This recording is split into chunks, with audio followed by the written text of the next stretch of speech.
We are witnessing a moment in history that future generations will look back upon as the start of a new industrial revolution. For the last 60 years, the way we built computers, the way we wrote software, and the way we processed information followed a very specific, predictable path. We relied on the central processing unit, the CPU, to do the heavy lifting, and we relied on the incredible compounding power of Moore's Law to make those processors faster and cheaper every year. But that era, the era of general-purpose computing, has reached its limit. We are at a tipping point where the old ways of scaling are no longer economically or physically viable. Today, computing is being fundamentally reinvented from the ground up, and this transition is what I call the iPhone moment of artificial intelligence. The world is changing before our eyes. We are moving from a world where computers are tools we use to retrieve information to a world where computers are engines that generate intelligence. In the previous industrial revolution, the raw material was water and steam, and the output was mechanical power. In this new revolution, the raw material is data and electricity, and the output is tokens, units of artificial intelligence. This intelligence is being manufactured in a new kind of infrastructure, the AI factory. And at the heart of these factories is the most complex piece of technology human beings have ever created. When people ask me about Blackwell, I tell them the truth. The demand is insane. It is beyond anything we have ever seen. Everyone wants to be first. Everyone wants to be the largest, because they realize that the speed at which you can generate intelligence is now the primary competitive advantage of any company and any nation. But Blackwell is not just a chip. It's not just a faster version of what came before. To understand Blackwell, you have to understand the first principles that guided its creation. You have to understand that we had to solve problems that were considered impossible just a few years ago. We realized early on that if we wanted to continue the progress of human knowledge, we couldn't just wait for the semiconductor industry to give us smaller transistors. We had to rethink the entire stack. We had to move toward accelerated computing. Accelerated computing is not just about the processor. It's about the software, the libraries, the algorithms, and the interconnects that allow thousands of these processors to act as one giant planetary scale computer. This is the only path forward. The CPU has run out of gas. If you want to train a trillion parameter model, if you want to simulate the climate of the entire Earth, or if you want to discover a new life-saving drug, you cannot do it with traditional computing. It would take too much time, too much energy, and too much money. The mantra we live by at NVIDIA is simple. The more you buy, the more you save. It sounds like a joke, but it is a fundamental economic truth of the accelerated era. By accelerating the work, we reduce the time to completion, which reduces the energy consumed, which ultimately reduces the cost of intelligence. Blackwell is the ultimate expression of this philosophy. We took two of the largest die that can be manufactured, linked them with a high-speed interconnect that makes them behave as a single integrated chip, and surrounded them with a massive ecosystem of liquid cooling, NV-link switches, and specialized software. We didn't just build a component. We built a system that is 1,000 times more powerful than the systems we were building just a decade ago. But getting here wasn't easy. Innovation is a messy, painful process. I often tell our engineers that the work of your life is to build things that didn't exist before. And when you try to do that, you are going to fail. You are going to hit walls. You are going to be told that what you are doing is impossible or worse, irrelevant. NVIDIA has been 30 days from bankruptcy more times than I care to remember. During the era of the Rive 128, our backs were against the wall. We had one shot to get it right. That experience taught me the value of humility. It taught me that it doesn't matter how big you are or how much success you've had in the past. You must always operate with the urgency of a startup that is about to go out of business. This is why I maintain a flat structure at NVIDIA. I don't have a corner office. I don't have a mahogany desk. I am in the trenches with my team. We have over 50 direct reports because I want to hear the truth directly from the people doing the work.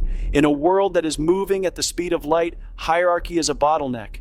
We need to be able to pivot instantly. When we realized that the demand for Blackwell was going to be insane, we didn't wait for a committee to approve a plan.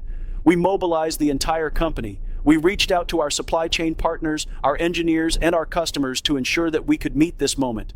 We are solving the hardest problems in the world because those are the only problems worth solving. Anyone can build a product that is slightly better than the competition's, but to build something that fundamentally changes the trajectory of human history, that requires a different level of commitment. It requires a willingness to suffer through the difficult engineering, the late nights, and the constant threat of failure. We chose this path. We chose to focus on accelerated computing when the rest of the world was content with the status quo. For 15 years, we poured billions into CUDA, our parallel computing platform, while the market ignored us. They said GPUs were for games. They said nobody would ever use them for real work. We were exhausted, we were doubted, but we stayed the course because the first principles told us we were right. Now the world has caught up to that vision. Every data center on the planet is being retooled. We are seeing a shift from general purpose servers to accelerated AI factories. This is a trillion-dollar transition, and Blackwell is the engine of that transition. But I want to be clear, this isn't just about making better hardware. This is about a new way of doing science. This is about physical AI. For a long time, AI was trapped in a digital world. It could recognize images, translate languages, and write code. But the next wave of AI, the Blackwell wave, will understand the physical world. It will understand the laws of physics, the properties of materials, and the nuances of human movement. This is what will lead to the era of robotics and autonomous systems. We are building the brains for robots that will work alongside humans in factories, cars that will drive themselves with superhuman safety, and drones that will deliver medical supplies to the most remote corners of the globe. To achieve this, we have to simulate everything. We cannot train a robot in the real world. It would take too long and it would be too dangerous. We have to train it in a digital twin, a perfect virtual representation of reality. This is why we built Omniverse. Omniverse is the training ground for the next generation of AI. It is a world where we can run millions of simulations simultaneously, teaching AI how to navigate the complexities of our physical existence. This is the intersection of the digital and the physical, and it is where the most exciting innovations of the next decade will happen. I see the excitement in the industry, but I also see the hesitation. People are worried about the pace of change. They are worried about the energy requirements. They are worried about the complexity. To them, I say run, don't walk. The cost of waiting is far higher than the cost of moving forward. We are already seeing Blackwell clusters that are 20 times more energy efficient than the previous generation for certain AI tasks. We are finding ways to use AI to design more efficient chips, creating a virtuous cycle where the intelligence we create helps us build the tools to create even more intelligence. The scale of what we are doing is hard to wrap your head around. When we talk about Blackwell, we are talking about a system that can process data at speeds that were unimaginable just 2 years ago. We are talking about liquid-cooled racks that can deliver the computing power of a small city's worth of traditional servers. This is not incrementalism. This is a leap, and it is a leap that we had to take because the alternative was stagnation.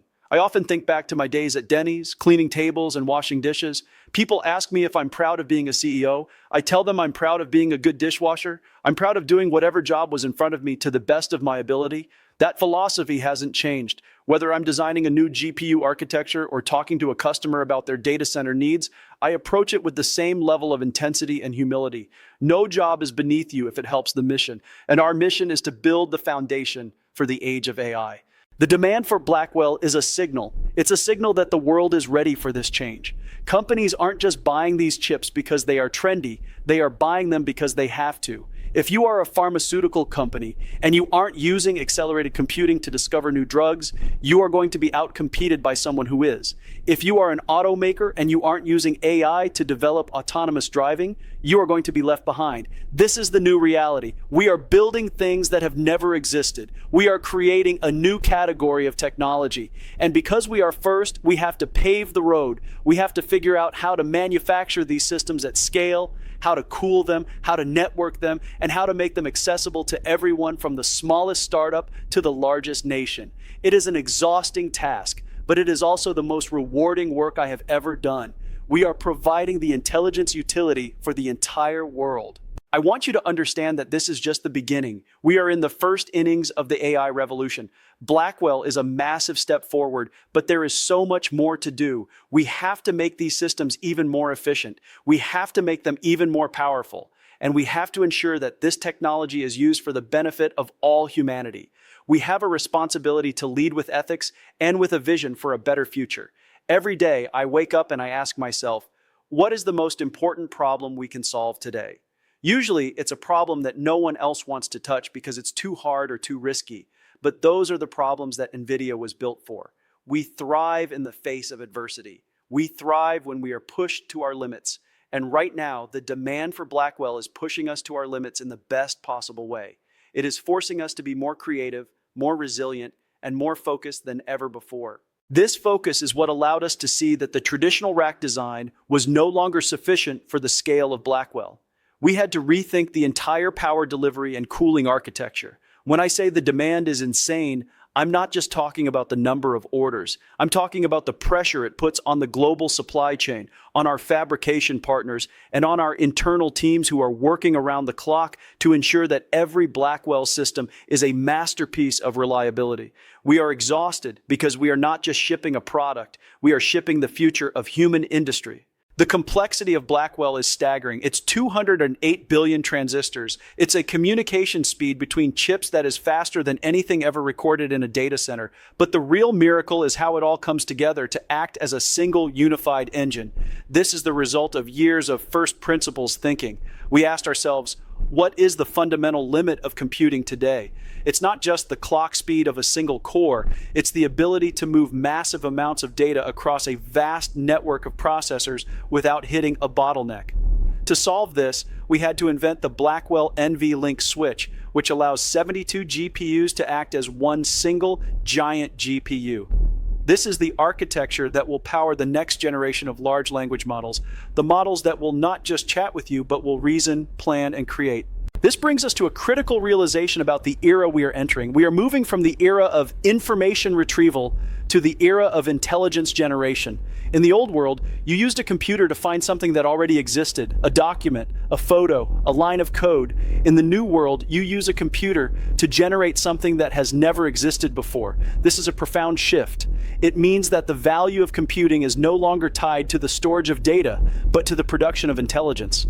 And just like electricity, intelligence will become a utility that flows through the grid of our global AI factories.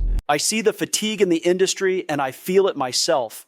Pushing the boundaries of physics and chemistry at this scale is draining, but this exhaustion is the price of progress.